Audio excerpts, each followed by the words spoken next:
আসসালামু আলাইকুম। বরাবরই প্রমাণ করি জাতি হিসাবে আমরা কতটুকু নির্লজ্জ জাতি।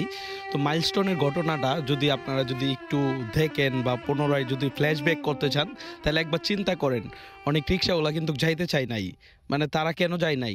এই সিচুয়েশনে আপনারা তো শিক্ষিত মানুষ ছিলেন। কেন ভিডিও করলেন? আপনারা কোনো হেল্প করতে পারেন নাই? ওই সিচুয়েশনে থাকা ব্যক্তিগুলাই জানে এই সিচুয়েশনটা যে কিরকম। আমি দেন শিওর করে বলতে পারি তখন আপনিও কিছু করতেন না বা আপনি কিছু করেন নাই, আপনি ভিডিও করছেন। কেন ভাই আপনার ভিডিও করতে হবে? ভিডিও করার জন্য কি মিডিয়া ছিল না এখানে? কেন ভাই ভিডিও করতে ভাই ভাইরাল হওয়ার কি এতই নেশা আপনাদের? মানে এই নেশাগুলো বাদ দেন ভাই। আমি বুঝতেছি আমার মতো ক্রিয়েটর যদি একটা ভিডিও করি বা ওখানে যাই, কিছুই যাবে আসবে না তার জন্য। মানে আমি কোনো তাদের কাজেই লাগবে না। মোটামুটি 1.5 মিলিয়নের ফলোয়ার হয়েও চিন্তা করতেছি আমার মতো মিডিয়া এনে কাজ করার দরকার নাই, আমার মতো ভিডিও ক্রিয়েটর এখানে প্রয়োজন নাই।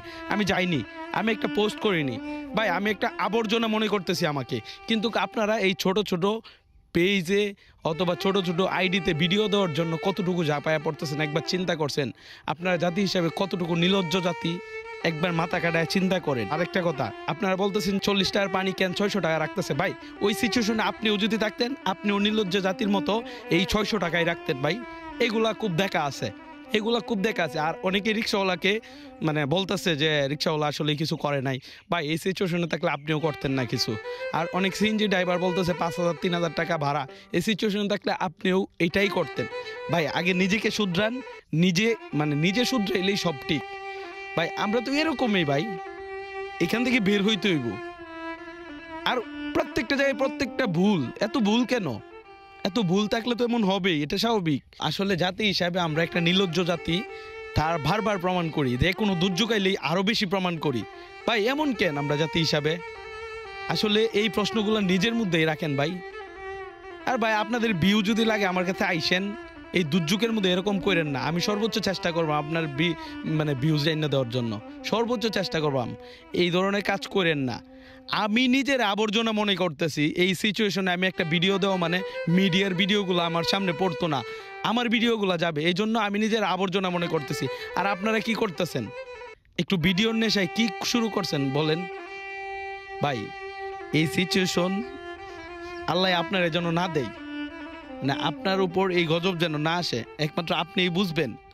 যখন একটা কিছু নিজের উপর আইসা বোঝা যায়, তখন বোঝা যায় যে আসলে দুনিয়াটা কেমন বা কতটুকু বিপদের সম্মুখীন হইছি। যাই হোক, আল্লাহ যেহেতু একটা দুর্যোগ দিছে, মানে যার সন্তান হারাইছে তারা একমাত্র বুঝে। এদেরকে ধৈর্য ধারণ ক্ষমতা আল্লাহ বাড়ায় দেখ। আর কি বলবো, দেশের রাজনীতি নিয়ে যদি কথা বলতে চাই, সব কিছু নিয়ে এই রাজনীতি হইতেছে। আর এই রাজনীতি দেওয়া না করলেও পারতো, বাট করবেই। ভাই কি দরকার আছে তোমাদের দলবল নিয়ে জায়গায়? ভাই এইসব ফালতু মার্কা ভোটের আশা বাদ দেন। এইভাবে মানুষ কখনো ভোট পাবেন না, বুঝছেন না?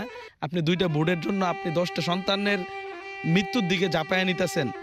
আপনি এই যে এতগুলা মানুষ নিয়ে যে গেছেন, দলবল নিয়ে গেছেন, তাতে প্রবলেম কার হয়েছে? এখানে শুধুমাত্র রুগীর গার্জেন আর হচ্ছে জায়গায় আপনার স্বেচ্ছাসেবকরা কাজ করবে। কেন আপনি কেন গেলেন এইগুলা দেখার জন্য? দেখতে জায়গায় কতগুলা মানুষের ঝামেলা তৈরি করছেন।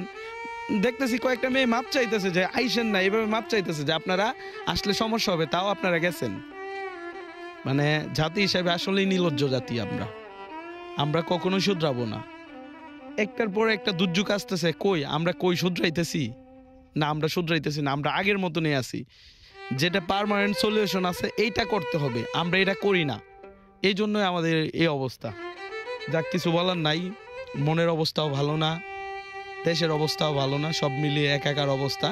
তবে একটা কথা বলবো কি, যার যে জায়গা থেকে সবারই ঠিক হতে হবে। আপনি যদি সমাধান যদি না করতে পারেন বা নিজের থেকে সমাধান যদি না হন, তাহলে এই কেউই করতে পারবে না। যাই হোক, ভিডিওটা এখানেই শেষ। আল্লাহ হাফিজ।